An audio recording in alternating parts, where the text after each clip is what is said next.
Hello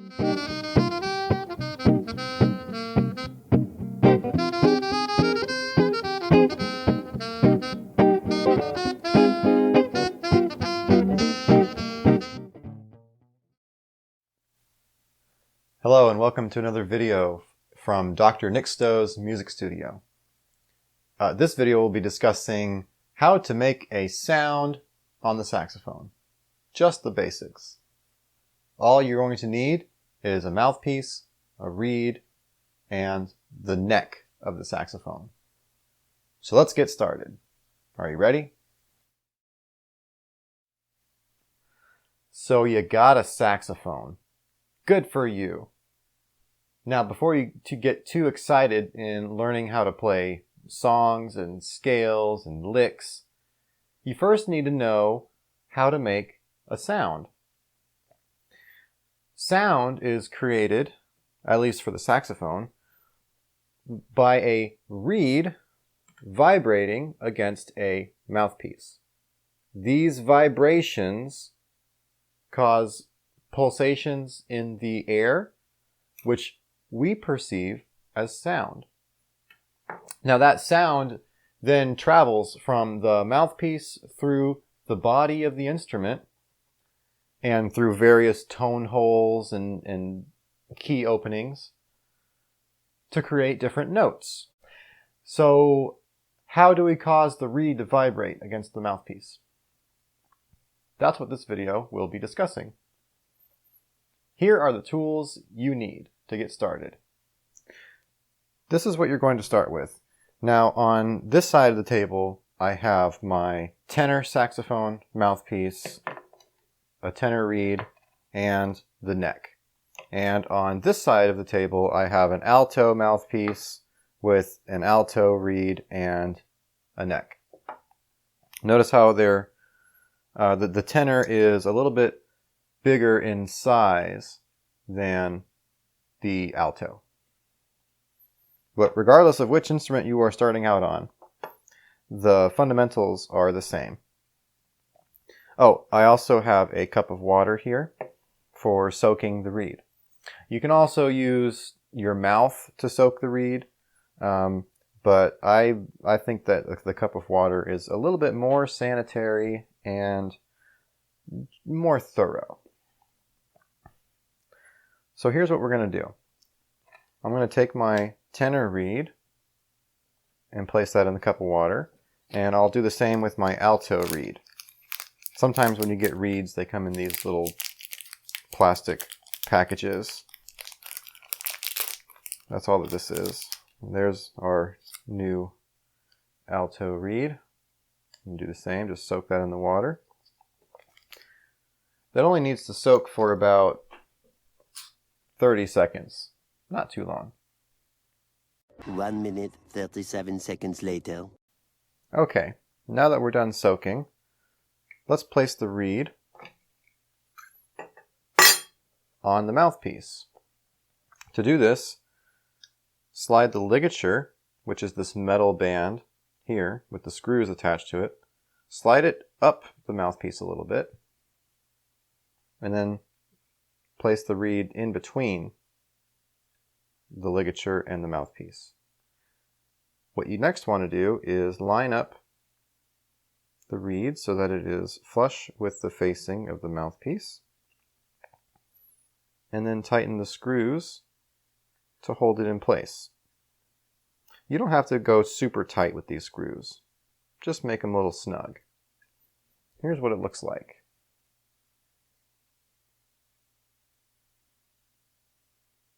Okay, I'm going to do the same for my tenor reed and my tenor mouthpiece. Take the reed out of the water, slide up your ligature a little bit to make room for the reed to go in between the ligature and mouthpiece facing. Line it up with the edge of the mouthpiece and tighten your screws. And here we have the tenor.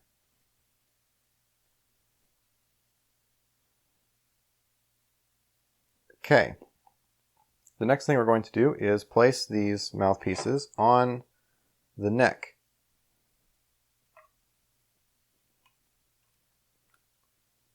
You don't have to slide them super far down on the neck, just about maybe halfway down the cork, like this. And you want the reed facing down with the neck. I'll do the same for my alto. I also have a piece of paper that I'm going to place around the cork. This is only necessary if the mouthpiece doesn't quite fit on the cork of the neck, and if it's a little too loose, the paper will help keep a tighter seal on it. So here we have our alto.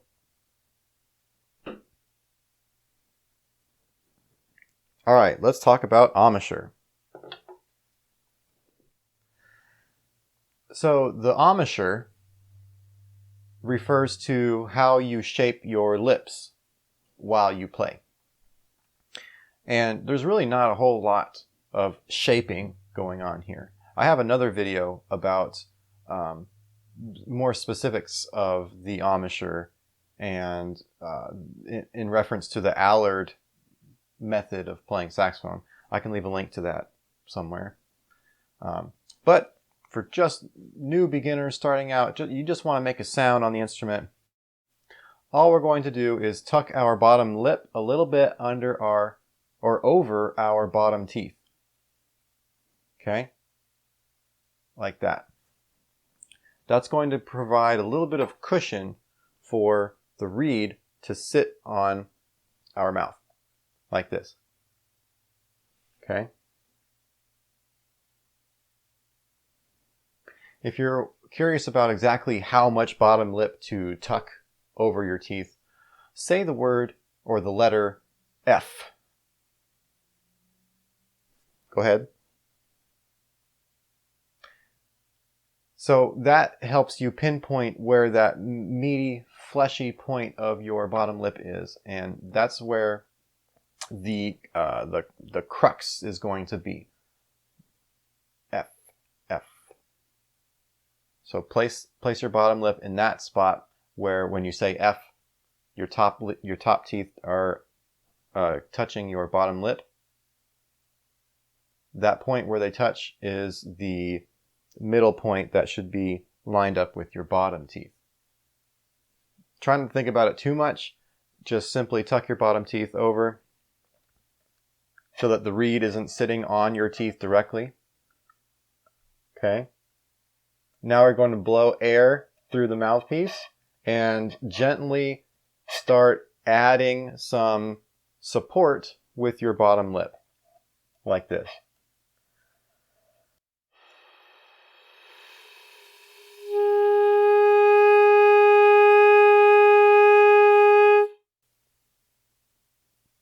Now we have our first sound. It's important to note that you don't want to add more pressure than makes a sound. A lot of people make the mistake of having a really tight embouchure around the reed and the mouthpiece, constricting it, holding it there really tightly. That's going to impact your playing in a negative way. It's going to make it much more difficult to play. So remember, the reed needs something to vibrate against, so you add a little bit of support with your bottom lip, pressing up into the reed. You just don't want to overdo it.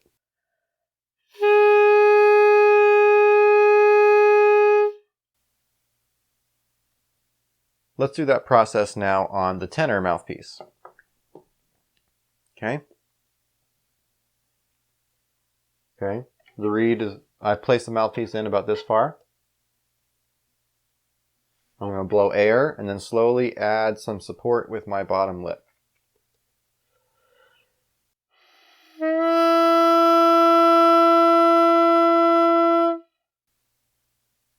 Notice how the tenor makes a lower sound because it is a bigger instrument.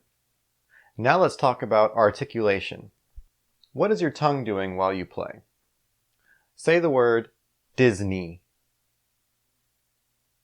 Notice how your tongue forms at the end of that word. Disney.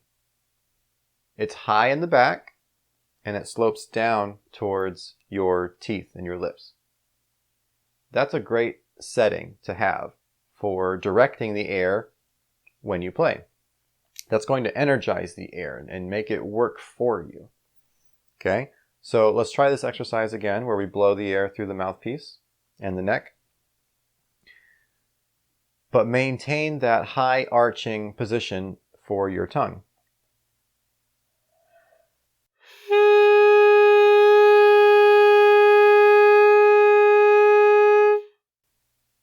The last thing we're going to add is the articulation, meaning we're going to use our tongue to pronounce the note. So take the tip of your tongue and you're going to press it against the tip of the reed, somewhat carefully, not to try to break it. Then you're going to build up air pressure behind that, and when you're ready to start the note, your tongue, you're going to say the word T. And by saying T, you are releasing the air. And it should burst in a sudden note, like this.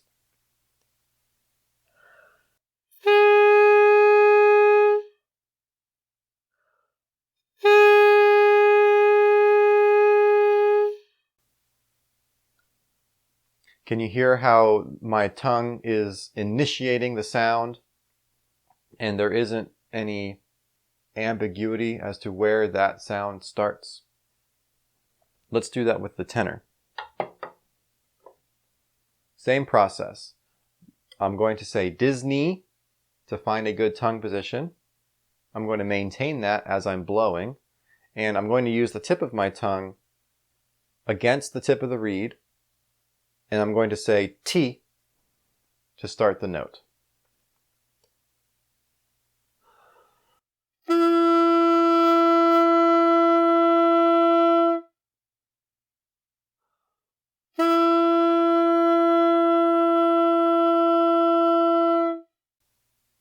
Once you get the hang of how to exactly use your tongue to start the notes, I know it's a little bit weird at first, but you'll get more familiar with it with practice. I would recommend practicing the articulations on the mouthpiece and the neck alone first before putting everything together and starting to play any kind of music. Because this is the foundation of your sound. And you want to get this solid first before you start adding in any other kind of variables that go into the instrument itself with all of the different keys and all of the other problems that creates. So it's best to get everything sorted out on the mouthpiece and neck alone. Once you're comfortable playing with the mouthpiece on the neck, take the mouthpiece off and play on this alone. This will give us a little bit more feedback, and it's a little bit more precise with exactly how we're blowing, and we'll get different results. It's much more sensitive. Have a tuner nearby. The pitch that you're going to create with the mouthpiece alone is A. Okay, so you want to be able to produce an A on the tuner. Let's see if we can do that.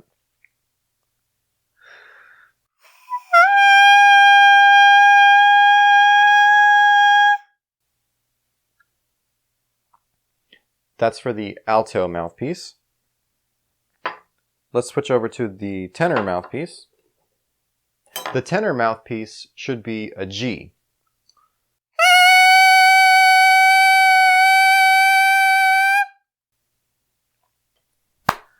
Okay, now that you have the basics down for how to make a sound, you're ready to put the saxophone together and start learning those songs, scales, and licks. Let me know what you think down in the comments. How did this work for you? Did you encounter any problems that I didn't address. Thank you for watching and happy practicing!